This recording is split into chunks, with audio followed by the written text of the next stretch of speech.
நல்ல பவர் உள்ள விஷமா கொடுங்க. அதை யார் சாப்பிட்டாலும் உடனே செத்துடணும். இப்பெல்லாம் நோயாளிங்க வர்றதை விட விஷம் வாங்குறவங்க தான் அதிகமா வர்றாங்க. இந்தா நீ கேட்ட விஷம், இத சாப்பிட்டா 2 நிமிஷம்தான் சொர்க்கத்துக்கு டிக்கெட் கன்ஃபார்ம் ஆயிடும்.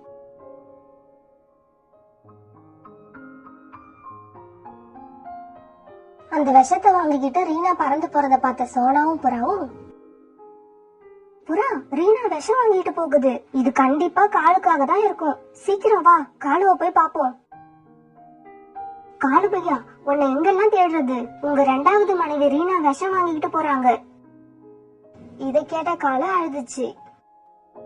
காலு பையா, இப்ப நீங்க தப்பிக்கிறது கஷ்டம்னு நினைக்கிறேன்.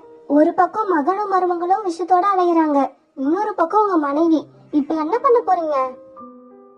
சோனா தங்கச்சி, எனக்கு உன் மேல முழு நம்பிக்கை இருக்கு.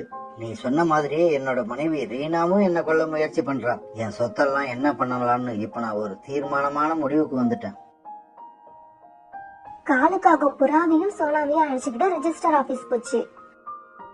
அங்க காலு கோரிங்கிற பெயர்ல ஒரு ட்ரஸ்ட் ஆரம்பிச்சது. அந்த ட்ரஸ்ட் யாரும் இல்லா பறவைங்களுக்கும் மாற்றுத்திறனாளி பறவைங்களுக்கும் இருக்கு.